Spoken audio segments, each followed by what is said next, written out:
So here's one I know that every actor is curious about. We want to start a conversation with Erica about this, which is where it's talk about is career building and how to build a career and the mentality behind that, and maybe most especially in the Mid-Atlantic here. So to point that out, let's just start with this idea. Specifically for actors or for crew members? I think everyone. That's the same okay. but why don't we start with actors? And that is, all right, suppose I'm consistently getting one-line roles, and I turn down a one-line role. Your advice on that? I'm turning it down for this reason, that I want to now be considered in a different way. Yes, that's hard. It is complex. It's a really complex thing because an actor's career is not linear. It is not one rung of a ladder and then the higher rung and a higher rung. It seems like that sometimes from the outside point of view, but when you're in the thick of it, it is much, much more nuanced than that. And some of the variables are, first of all, the kind of cachet of the project in general. So a one-line role, first, actually, let me go backwards. The genre of the project, first of all, you might be getting a one-line role in a commercial, and that doesn't mean you should turn a one-line role down in a major feature film at all. So the genre has a lot to do with it. But even if you're talking about being a co-star, or a one-liner versus a five-liner is also a big difference. So a one-liner in a television show, let's say, that's known, that's on the air, wanting to be a guest star, yes, that's a natural progression from a one-line to a co-star, which is a bigger five-line-ish, into a guest star. And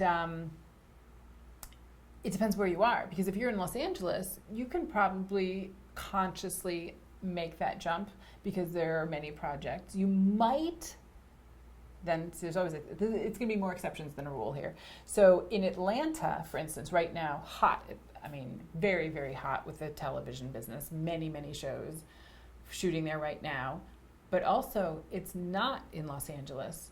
So guest stars are just starting to be accepted by some of the shows for Southeast actors. And in LA, guest stars are prevalent.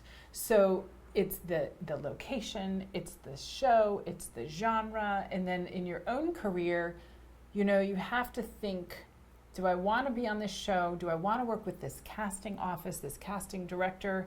Are they going to respect me more for turning it down, or am I going to not be respected because I'm short-sighted? I might be viewed as short-sighted. And it is really, and I've had both happen, honestly. I've had people call me and say, I'm so sorry, I need to turn this down because of, and whatever the reason is. I recently had an actor not do a role because they had, not only, it had nothing to do with the size of the role, but they had a commitment with a theater.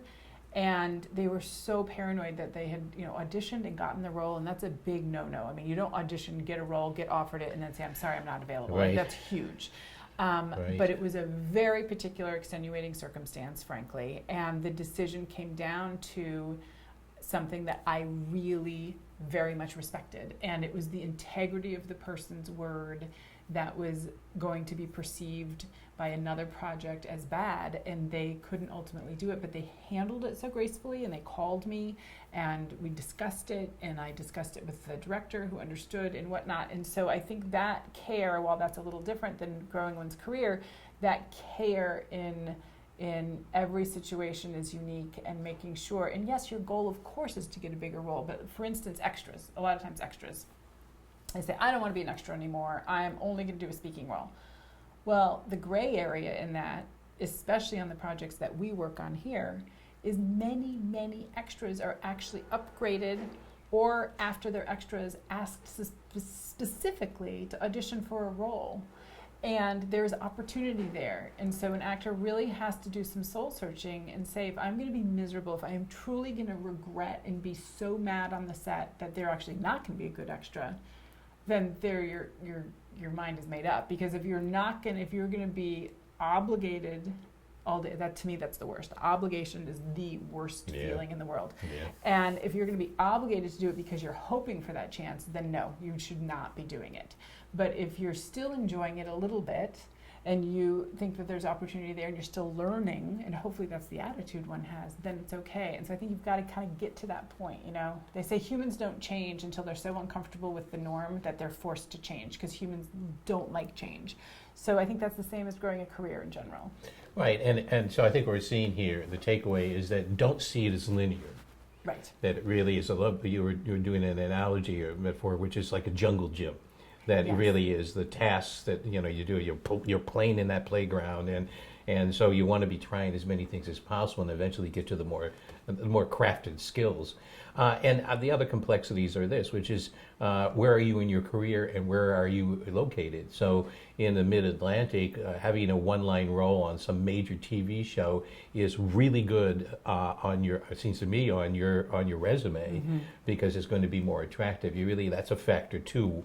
You know, where are you advancing your credit lines the way you need to before you make those decisions to turn things down? And then even with that, some actors, they book those one-liners, five-liners, and that's their entire career, and it's amazing because in maybe for whatever reason, their purpose as an actor, that's the sweet spot.